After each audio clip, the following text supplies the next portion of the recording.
Now usually in a Doom game the story is just an excuse to shoot things in the face, but Doom 3 actually goes hard with the narrative.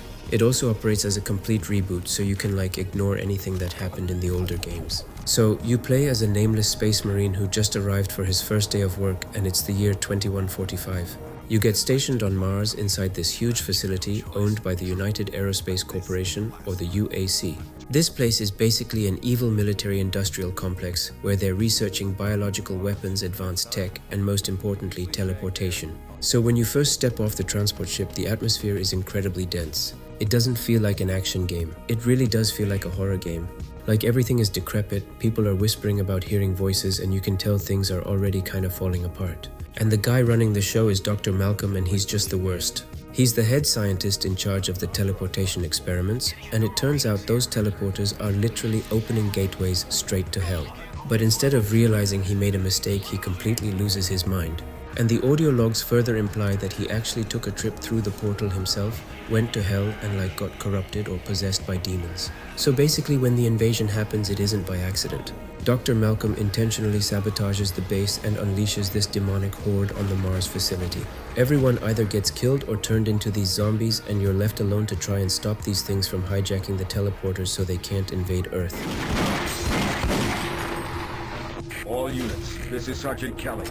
We're under attack by an unknown enemy force. Fall back to Marines. But here's where the lore gets kinda interesting and honestly way deeper than anyone expected. So as you explore the base, specifically those underground excavation sites, you find out that humans weren't the first ones on Mars. There are these ancient ruins buried under the dirt. And a highly advanced Martian civilization lived here millions of years ago, and they actually went through the exact same thing. Translating their ancient stone tablets reveals that they accidentally opened a portal to Hell too, and they fought a large hopeless war against the demons. And their standard weapons were kinda useless, so they resorted to some crazy functional magic. So they basically sacrificed most of their remaining population to harvest their souls, and then used those souls to forge the ultimate weapon, the Soul Cube. And the tablets also talk about their greatest champion, a guy they just call the Hero, which is a cool little nod to the Doom guy. And this hero took the Soul Cube, wiped out the demonic invasion all by himself, and sealed the portal. But the hero didn't survive though. You actually find his burial chamber in the game, and the sarcophagus is massive, which means these Martians were probably really tall. Anyways, they also buried the Soul Cube alongside him just in case the demons ever came back. Fast forward to the year 2115, human archaeologists dig up the ruins and figure out that the Soul Cube is actually a weapon. But of course, right before the invasion starts, Dr. Malcolm steals the Soul Cube, walks through the teleporter, and hides it in Hell. And that sets up the entire second half of the game. You meet a scientist named Ian McCormick, and he tells you the only way to stop the invasion is to literally step into the teleporter, go to Hell, get the Soul Cube back, and use it to seal the main gateway. So overall, it's not a bad narrative setup, to be honest.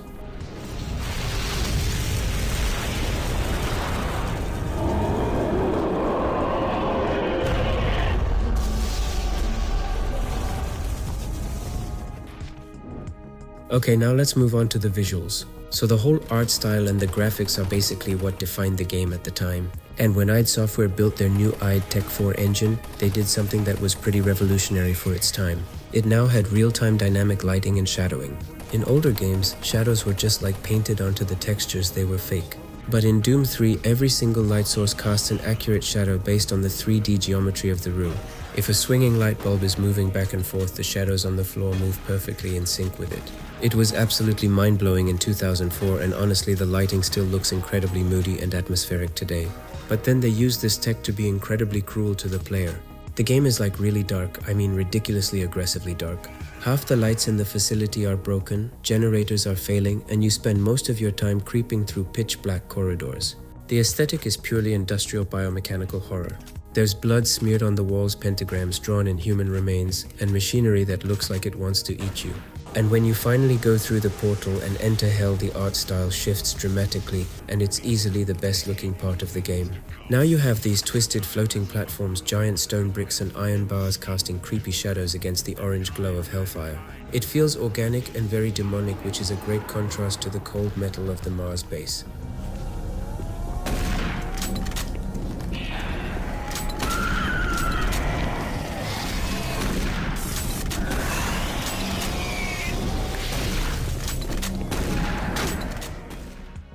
But look, we can't talk visual design without bringing up the flashlight mechanic.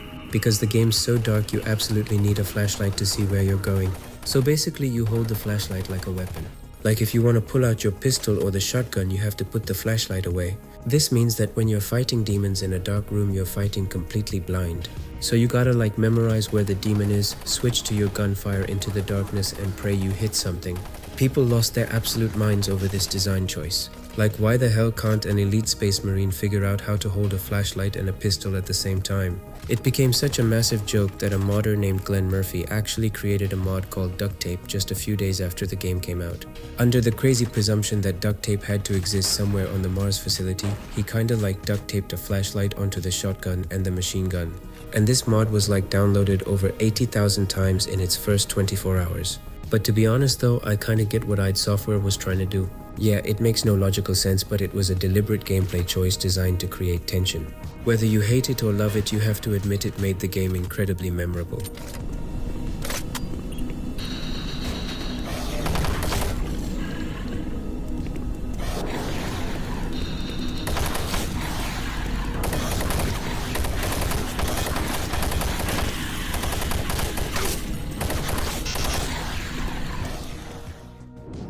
Next up, the gameplay mechanics. And if you go into this expecting it's gonna turn into a boomer shooter, after a while you're gonna have a bad time. The combat is very different from the OG Doom games and even the newer ones. It's slow, it's claustrophobic, and you spend most of your time walking backwards instead of charging forward into chaos. But the real star of the show, and by that I mean the absolute disaster, is the arsenal of weapons, because some of them are just horrible. So you start out with a pistol which basically feels like you're shooting spitballs and sounds like a water gun. Then you get the machine gun, which is alright, but the sound design is just meh. Even the BFG 9000, the ultimate weapon of the franchise, feels a little underwhelming. But for me, the biggest tragedy in the entire game is the shotgun. In Doom 1 and 2, the shotgun was a masterpiece. It was like your best friend. But in Doom 3, it's an absolute joke. Like, the spread on this thing is exaggerated to a comical degree. So like, if you shoot an enemy from 20 meters away, the pellets literally go all over the place. You will hit the ceiling, the floor, the walls, everything except the demon right in front of you. Like in a classic Doom game, the pellets go in this tight horizontal line, making it effective at medium range. But here, to actually kill anything with this gun, you gotta sprint forward, dodge maybe a fireball, and shove the barrel so far up the demon's nose before you pull the trigger.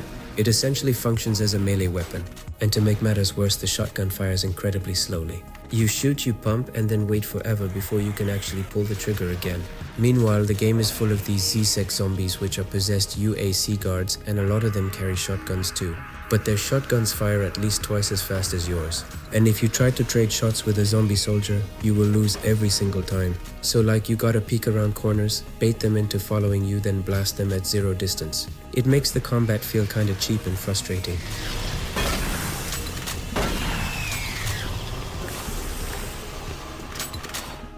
Thankfully, the other weapons kinda saved the day.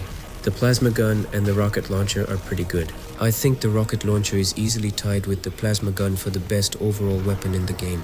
Cause like, it destroys weak enemies with a single hit, which drastically cuts down your fight times and makes dealing with crowds so much easier.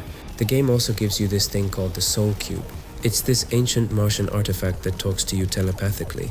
Every time you kill like 5 enemies, it absorbs their life force, and then this creepy voice whispers, "Use us." So when you use it, it seeks out an enemy, instantly kills them by slicing them with metallic blades, and gives their health to you. And as for the enemies and the combat encounters, the game relies heavily on this monster closet design trick. Which is like when you walk past an invisible trigger line and suddenly a secret wall opens up behind you, or an enemy spawns near you. The first 10 times this happens, it's kinda scary. The 50th time it happens, it just gets annoying.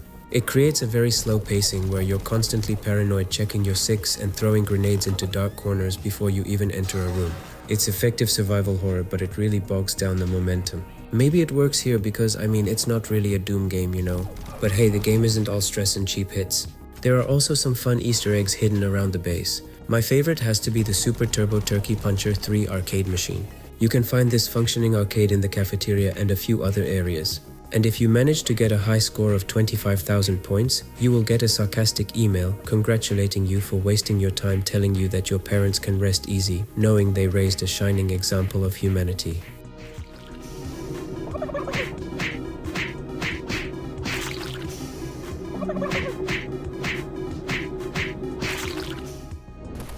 So no, there isn't any New Game Plus here where you keep all your stuff and restart the story, but there's still some replayability here.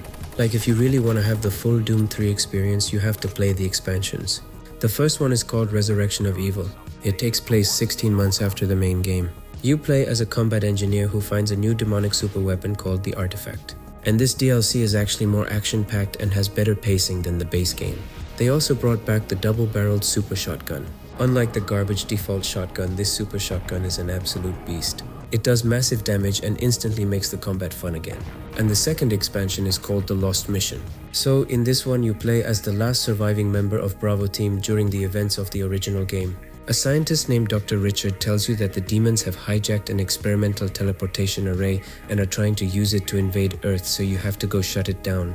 Honestly, the Lost Mission is pretty weak. It's essentially an asset flip made up of cut levels and recycled environments from the original 2004 game. There are no new weapons, no new enemies, and no cool secrets to find. The final boss is just a modified version of the Guardian of Hell from the base game.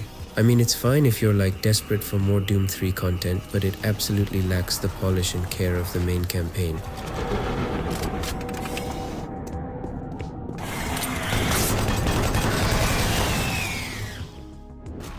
So look, what's the final verdict here?